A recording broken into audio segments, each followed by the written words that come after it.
পোস্টের প্রেক্ষিতে হুঁশিয়ারি পুলিশের, পোস্ট দেখেই নোটিশ জারি কলকাতা পুলিশের। অবিলম্বে পোস্ট কর্তাকে নিজের নাম ঠিকানা জানাতে নির্দেশ। সেই একই ধরনের ব্যঙ্গাত্মক পোস্ট মোদীকে নিয়েও, নিজেকে নিয়ে বানানো ব্যঙ্গাত্মক পোস্টে আপত্তি নেই মোদীর। পোস্ট নিজে শেয়ার করে প্রশংসা করলেন মোদী। ভোটের মধ্যে মজাদার পোস্ট লিখলেন নরেন্দ্র মোদী। পশ্চিমবঙ্গে ঠিক তার উল্টো ছবি। আর নরেন্দ্র মোদী ঠিক কি টুইট করেছিলেন আমরা দেখব।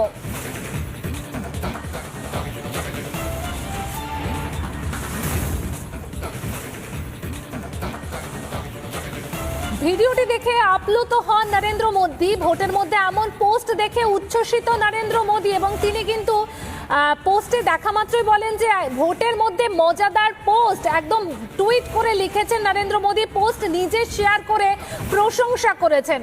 আমাদের সিনিয়র এডিটর ময়ূক রঞ্জন ঘোষ এই মুহূর্তে আমাদের সঙ্গে রয়েছেন। ময়ূক, আমরা যদি পুরনো বিগত বেশ কিছু বছরের ছবি দেখি, ভোটের মধ্যে কিন্তু ব্যঙ্গাত্মক কার্টুন, মজার ছড়া, এগুলো কিন্তু ভোটেরই অঙ্গ।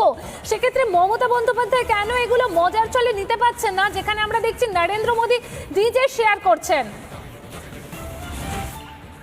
দেখো, এই মুহূর্তে যে ছবিটা গোটা দেশের সোশ্যাল মিডিয়াতে ভাইরাল হয়ে গেছে এবং সেই ছবি এবং ভিডিও তুমিও দেখালে দর্শকদেরকে। প্রধানমন্ত্রী নরেন্দ্র মোদী এই যে টুইটটা করেছে, সেই টুইটের যারা অডিওটা শুনতে পারবে, সেখানে প্রধানমন্ত্রী নরেন্দ্র মোদীর একটা এআই জেনারেটেড বা কম্পিউটার গ্রাফিক্সের মাধ্যমে প্রধানমন্ত্রী নরেন্দ্র মোদীর একটা অবয়ব ফুটিয়ে তোলা হয়েছে, যেখানে নরেন্দ্র মোদী নাচ করছেন এবং পাগলু ডান্স, যেটা দেবের খুব বিখ্যাত গান, সেই পাগলু ডান্সের সাথে নরেন্দ্র মোদীর মিলিয়ে তাল দেখানো হয়েছে এবং এটাকে ভাইরাল করা হয়েছে। যেভাবে অন্যান্য নেতাদের বিভিন্ন সময় বিভিন্ন ভিডিও একইভাবে ভাইরাল করা হয়েছে, ঘটনাচক্রে মমতা বন্দ্যোপাধ্যায়ের একটি ভিডিও ভাইরাল করা হয়েছে ঠিক এভাবেই সোশ্যাল মিডিয়াতে।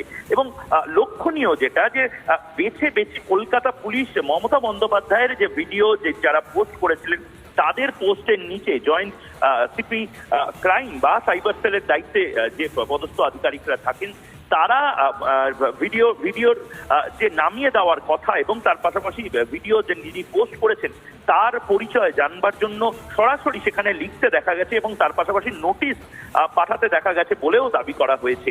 এক্ষেত্রে দাঁড়িয়ে গোটা বাংলা নয়, গোটা দেশের বিভিন্ন প্রান্ত থেকে যেভাবে নিন্দার ঝড় উঠেছে, যে আবার কলকাতা পুলিশ অতি সক্রিয় হয়ে পড়ছে নির্দিষ্ট কিছু ক্ষেত্রে, আর অন্য সময় নিষ্ক্রিয় হয়ে থাকছে।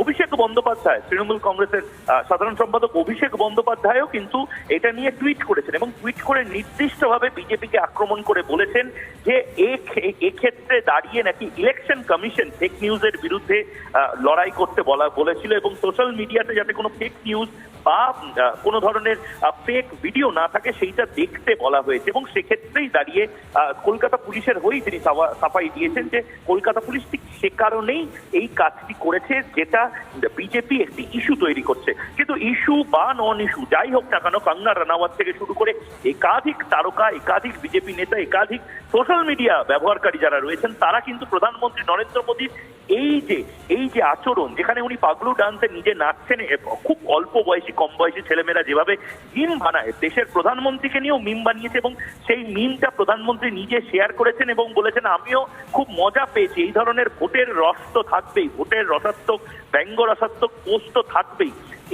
এই যে জায়গাটা, যে জায়গাতে আবারও প্রশ্ন উঠছে যে আসলে অসহিষ্ণু কারা, আসলে কারা কোনোভাবেই কার্টুন কাণ্ডের মতন জিনিস বারবার দেখতে পারেন না, এই প্রশ্নগুলো কিন্তু থাকতে পারে। ময়ূক, একটু তোমাকে থামা